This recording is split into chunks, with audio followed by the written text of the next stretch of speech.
Hello students, कैसे हैं आप सब। आज इस वीडियो में हम करने वाले हैं कक्षा 5 की हिंदी की पाठ्य पुस्तक रिमझिम का पाठ एक दिन की बादशाहत। इस वीडियो में हम इस पाठ के अभ्यास के प्रश्नों के उत्तर करेंगे। तो चलिए स्टार्ट कर लेते हैं अपने अभ्यास के प्रश्नों के उत्तर। हमारा पहला टाइटल है कहानी की बात। प्रश्न नंबर 1, अब्बा ने क्या सोचकर आरिफ की बात मान ली। आपने पाठ में पढ़ा था ना कि अब्बा का मूड अच्छा था और अब्बा ने बच्चों को एक दिन के लिए मौका दे दिया था। तो हम यही लिख देंगे कि अब्बा ने सोचा होगा कि हम बड़े हर रोज़ बच्चों पर अपना हुक्म चलाते हैं, तो क्यों ना कि बच्चों को भी एक दिन का मौका मिलना चाहिए। और अब्बा ने ये भी सोचा होगा कि हम देख लेंगे बच्चे कैसा व्यवहार करते हैं, उनको क्या पसंद है ना। तो यही सोचकर कि बच्चों के मन में क्या चल रहा है ये उन्हें पता चल जाएगा, इसीलिए अब्बा ने बच्चों की बात मान ली होगी। हमारा अगला प्रश्न है, वह एक दिन बहुत अनोखा था जब बच्चों को बड़ों के अधिकार मिल गए थे। तो हमने पाठ में देखा था, बहुत मज़ा आया था पाठ पढ़ते टाइम कि उस दिन बच्चों ने बहुत मज़े किए थे, है ना। बच्चों को सारे बड़ों के अधिकार मिल गए थे। तो वह दिन बीत जाने के बाद इन्होंने क्या सोचा होगा। ये कह रहा है कि वो दिन जब बीत गया तो अगले दिन आरिफ ने क्या सोचा होगा, अम्मा ने क्या सोचा होगा और दादी ने क्या सोचा होगा। तो आपको पता ही है, आरिफ को तो बहुत मज़ा आया था उस दिन बड़ों पर अपना रोब जमा करके, है ना।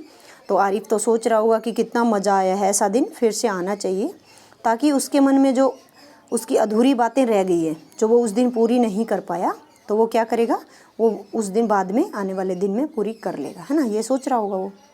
और अम्मा क्या सोच रही होगी। आप लोगों ने देखा कि जब बच्चों ने अम्मा पर डांट लगाई तो अम्मा को बुरा लग रहा होगा, है ना। तो अम्मा भी यही सोच रही होगी कि बच्चों को इतनी डांट नहीं लगानी चाहिए और बच्चों की भावनाओं को, उनकी बातों को भी समझना चाहिए। आगे है कि दादी क्या सोच रही होगी। तो आप लोगों ने देखा था दादी की आदत थी कि वो बात बात पे गुस्सा कर देती थी, बच्चों पर चिल्लाने लगती थी, उनको थप्पड़ मार देती थी, है ना।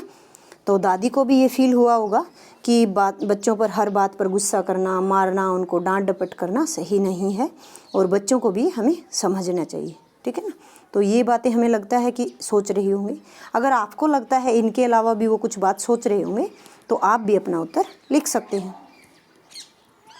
हमारा अगला प्रश्न है तुम्हारी बात टाइटल से कि अगर तुम्हें एक दिन के लिए घर के सारे अधिकार दे दिए जाएं तो तुम क्या क्या करोगी। जैसे पाठ में आप बच्चों ने पढ़ा कि जब बच्चों को एक दिन के लिए अधिकार मिले थे तो उन्होंने क्या क्या किया था।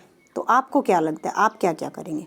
तो आप क्या क्या करेंगे, आपके मन में क्या क्या इच्छाएं चल रही हैं, क्या क्या आप पूरी करना चाहते हैं, तो वो आप लिख सकते हैं। वैसे बच्चों को यही होता है कि अगर उनको एक दिन मौका मिल जाए, सभी उनकी बात माने, है ना, उनका हुक्म अगर चले, तो वो क्या करना चाहेंगे, वो अपनी पसंद का खाना बनवा कर खाएंगे, है ना, अपनी मम्मी से, या फिर बाहर से मंगवा सकते हैं। और अपनी पसंद के खेल खेलते हैं ताकि उन पर कोई रोका टोकी ना करे। बाकी दिन तो उन पर रोका टोकी होती है ना, तो कोई उनको रोक टोक ना करे, वो अपनी पसंद के खेल खेलें, है ना, अपनी मर्जी से घूमने जाएं। और जो भी उनको तंग करता है तो वो उन पर अपना हुक्म चलाए, ताकि उसको समझ में आ जाए कि बच्चों पर ऐसे डांट डपट नहीं करनी चाहिए, ठीक है। तो आप भी अपना उत्तर लिख सकते हैं। अगर आपको कोई और इच्छा है मन में कि आप ये पूरी करवाना चाहेंगे तो बिल्कुल आप यहाँ पर लिख सकते हैं। हमारा प्रश्न नंबर 2 है, कहानी में ऐसे कई काम बताए गए हैं जो बड़े लोग आरिफ और सलीम से करने के लिए कहते थे, है ना। हमने पढ़ा पाठ में कि बातों बातों में कि वो लोग क्या क्या काम करवाते थे, है ना, कैसे कैसे उन पर डांट लगाते थे। तो आपको क्या लगता है कि कौन से काम उनको बिना शिकायत के कर लेने चाहिए थे और कौन से कामों के लिए मना कर देना चाहिए था। तो देखिए, जैसा कि आपने पाठ में पढ़ा कि उनको रात को जल्दी सोने के लिए बोला जाता था, सुबह जल्दी उठने के लिए बोला जाता था, है ना।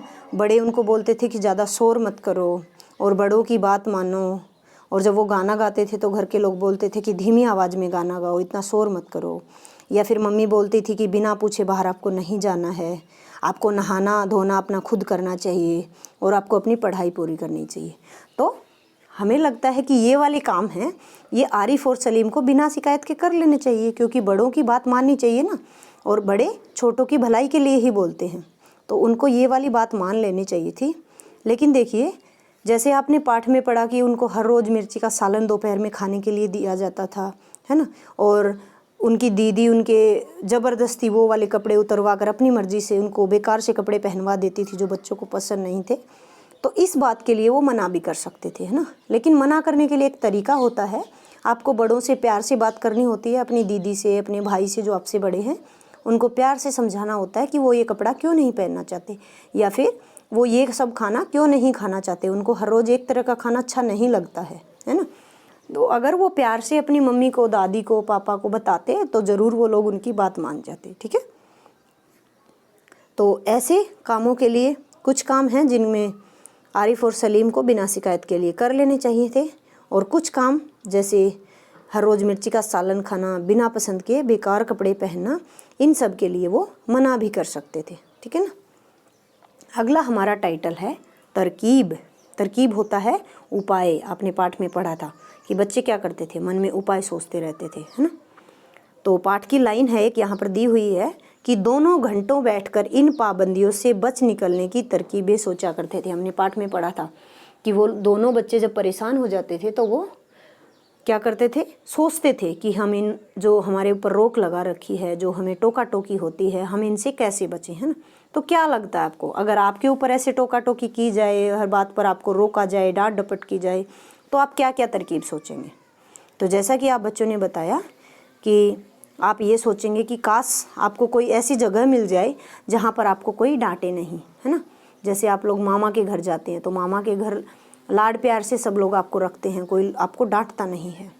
या फिर कुछ बच्चे ऐसे सोच सकते हैं कि काश भगवान सपने में आकर हमारे घर वालों को समझा दे, है ना, ताकि बाकी जो लोग हैं वो हमारे साथ ऐसे डांट डपट ना करें। या फिर कुछ बच्चे ऐसे भी सोच सकते हैं कि हम जल्दी से बड़े हो जाएं, है ना। जैसे बड़े हमारे ऊपर रोक जमाते हैं, अधिकार चलाते हैं, तो हम भी जल्दी से बड़े हो जाएं। या फिर वो ये बच्चे ये भी कर सकते थे कि वो अब्बा के नाम पर एक पत्र लिख देते और उनमें उनको क्या चीज़ पसंद है, क्या चीज़ नहीं पसंद है ना, वो सारी बात उसमें लिख देते। तो क्या पता अब्बा को वो बात समझ में आ जाती, या अपनी माँ के नाम पर वो पत्र लिख सकते थे, है ना। तो इस तरीके से अगर आपको भी कोई उपाय सूझता है तो आप यहाँ पर बता सकते हैं। हमारा अगला प्रश्न है, कौन सी तरकीब से उनकी इच्छा पूरी हो गई। हमने पाठ में पढ़ा था, है ना, कि उनकी इच्छा एक दिन के लिए पूरी हो गई थी। तो कौन सी तरकीब से, कौन से उपाय से उनकी इच्छा पूरी हुई थी। तो आपको पता है कि जब उन्होंने अपने अब्बा जान से, अपने दादा से बात की, उन्होंने क्या बोला कि एक दिन के लिए सारे जो बड़ों के अधिकार हैं वो तो छोटों को मिल जाए, और जो बड़े हैं वो एक दिन के लिए छोटे बन करके रहे, है ना। तो आपको पता है दादा का मूड अच्छा था और दादा ने उनकी बात मान ली थी और उनको एक दिन के लिए सभी अधिकार मिल गए थे। अगला प्रश्न है, क्या तुम उन दोनों को इससे भी अच्छी तरकीब समझा सकते हो। क्या आपके मन में कोई ऐसा उपाय चलता है कि आप उनको बता सकते हो कि वो ये करते तो ये अच्छा होता है ना। आपके मन में भी जरूर कोई ऐसा उपाय चल रहा होगा कि अगर वो ये करते तो अच्छा हो जाता। तो देखिए, एक तरकीब ये भी हो सकती थी कि वो अपने पत्तर में लिख करके अपनी सारी बातें, कि उनको ये पसंद है, ये पसंद नहीं है, ऐसी तरह का वो खाना नहीं खाना चाहते हर रोज़ एक तरह का, है ना। और जब बड़े हर बात पर उनको डांटते हैं या उनको मारते हैं तो उनको अच्छा नहीं लगता, है ना। और उनकी बातों को भी समझा जाए, उनको भी बाहर खेलने का मौका मिले, है ना। तो ये सारी बातें अगर वो एक पत्तर में लिख देते और वो पत्तर वो अपने दादा को दे देते या अपनी मम्मी को दे देते, तो हमें लगता है कि उनका दादा उनकी बात ज़रूर मानता, क्योंकि उनको भी फील होता कि ये सब अच्छा नहीं है और बच्चों ने लिख करके हमें दिया है ना। तो वो शायद उनकी बात मान जाते। तो एक तरकीब ये भी हो सकती थी। बाकी इसके अलावा अगर आपको लगता है कि कोई तरकीब है आपके पास तो आप यहाँ पर अपना उत्तर लिख सकते हैं। हमारा अगला टाइटल है अधिकारों की बात। आपको पता है सबके अपने अपने अधिकार होते हैं, है ना। जैसे बड़े हैं तो बड़े छोटों को समझाते हैं, है ना। अगर वो गलती करते हैं तो वो उनको डांट भी सकते हैं, ये उनका अधिकार होता है। तो इसी तरीके से ये प्रश्न हमारे से पूछ रहा है कि आज तो उनके सारे अधिकार छीने जा चुके हैं, है ना। आपने पाठ में पढ़ा था कि मम्मा के बारे में ये बात आई थी। तो ये भी यही प्रश्न पूछ रहा है कि अम्मी के अधिकार किसने छीन लिए थे, है ना। तो आपने पाठ में पढ़ा ही था कि दोनों बच्चों ने, आरिफ और सलीम ने, मम्मी के अधिकार एक दिन के लिए छीन लिए थे। अगला प्रश्न है क्या उन्हें मम्मी के अधिकार छीनने चाहिए थे? अब आपको पता है माँ के साथ ऐसा कभी नहीं करना चाहिए, है ना, क्योंकि उनकी माँ उनको डांटती तो थी लेकिन उनको पीटती कभी नहीं थी, मारती कभी नहीं थी। जैसे बाकी लोग उनके ऊपर चिल्लाते थे, हर बात पर डांटते थे। हमने पाठ में पढ़ा कि माँ का व्यवहार उतना बुरा नहीं था, है ना। तो उनको मम्मी के अधिकार बिल्कुल नहीं छीनने चाहिए थे। हाँ, ये बात है कि मम्मी को भी उनकी भावनाओं को समझना चाहिए था। जैसे उनको भी हर रोज़ उनकी पसंद पूछी जाए, क्या खाना खाना है ना, या उनके लिए जो अच्छा है खाना बदल बदल करके उनको देना चाहिए था। और समय के साथ साथ उनको बाहर खेलने के लिए या उनकी पसंद की चीज़ भी लाकर देनी चाहिए थी। तो ऐसे मम्मी को भी उनकी भावनाओं को समझना चाहिए था। अगला प्रश्न है, उन्होंने मम्मी के कौन कौन से अधिकार छीने होंगे? क्या लगता है आपको? पाठ में हमने पढ़ा उन्होंने मम्मी के कौन से अधिकार छीन लिए थे। तो देखिए, जैसे मम्मी क्या करती है आप लोगों को, सुबह जल्दी उठाती है ना, गलत काम करते हो तो डांट लगाती है, या फिर जैसे मम्मी अपनी घर में पसंद का खाना बनवा देती है सबके लिए, मम्मी सबकी पसंद का ख्याल रखती है और मम्मी खाना बनवाती है ना। तो पाठ में भी आपने पढ़ा कि इस तरह के सारे अधिकार उन्होंने एक दिन के लिए अपनी माँ से छीन लिए थे। जब उसकी माँ खानशामा को, रसोइये को ये बता रही थी कि ये वाला खाना बनाना है, तो बच्चे ने एकदम से मना कर दिया था कि नहीं, ये सब आज नहीं बनेगा, है ना। तो इस तरीके से ये सारे अधिकार उसकी माँ से एक दिन के लिए छीन लिए थे। अगला टाइटल है बादशाहत। आपको पता है बादशाहत क्या होती है? कोई राजा होता है, उसका जो भी क्षेत्र होता है या देश होता है या जो भी उसका एरिया होता है, वो क्या करता है, वो उस पर अपना शासन चलाता है, उस पर अपना हुक्म चलाता है ना, लोगों को आदेश देता है तो लोग उसकी बात मानते हैं, अपनी मर्जी से वो काम करवाता है ना। हाँ, मंत्रियों वगैरह की वो सलाह लेता है, लेकिन जो राजा का मन करता है वो राजा जरूर करवा लेता है। तो इसी को बोलते हैं बादशाहत। तो ये भी यही पूछ रहा है कि बादशाहत क्या होती है। तो किसी क्षेत्र पर, किसी देश पर, किसी राज्य पर अपनी मर्जी से काम करवाना, अपना हुक्म चलाना या अपना शासन चलाना, इसी को बोलते हैं बादशाहत। अगला प्रश्न है, तुम्हारे विचार से इस कहानी का नाम एक दिन की बादशाहत क्यों रखा गया? पाठ का नाम है ना, शीर्षक बोलते हैं पाठ का जो नाम होता है ना। तो इसका है कि एक दिन की बादशाहत क्यों रखा गया।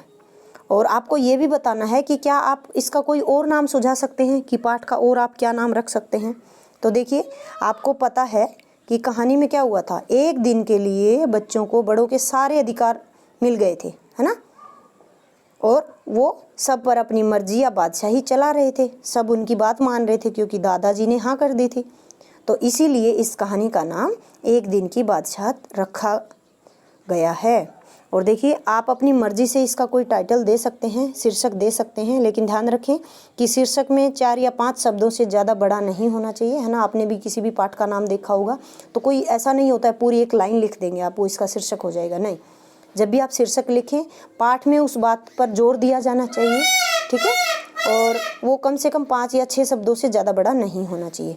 तो जैसा कि आपने देखा कि वो बहुत अनोखा दिन था, बच्चे सब पर अपनी मर्जी चला रहे थे, तो आप इसका टाइटल एक अनोखा दिन भी दे सकते हैं, या फिर आप ये भी दे सकते हैं कि बड़े छोटे और छोटे बड़े, एक दिन के लिए बड़े छोटे और छोटे बड़े, या फिर आप अपनी मर्जी से, जैसे एक दिन के लिए बच्चों की मर्जी, बच्चों की इच्छा पूर्ति, इस तरीके से आप कोई भी इसका टाइटल अपनी मर्जी से भी आप दे सकते हैं।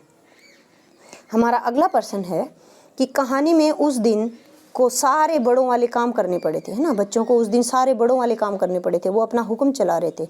तो ऐसे में कौन एक दिन का असली बादशाह बन गया था? बादशाह यानी कि राजा, जो हुक्म चलाता है, जो शासन चलाता है, कौन बादशाह बन गया था?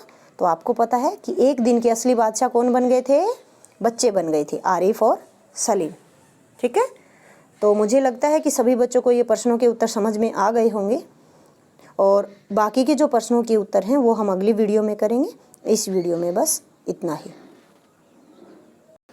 बच्चों, अगर आपको यह वीडियो अच्छी लगी तो इसे लाइक करें, चैनल को सब्सक्राइब करें और घंटी के बटन को ज़रूर दबाएं ताकि आगे आने वाली वीडियो का नोटिफिकेशन आपको मिल सके। वीडियो को अंत तक देखने के लिए आपका धन्यवाद।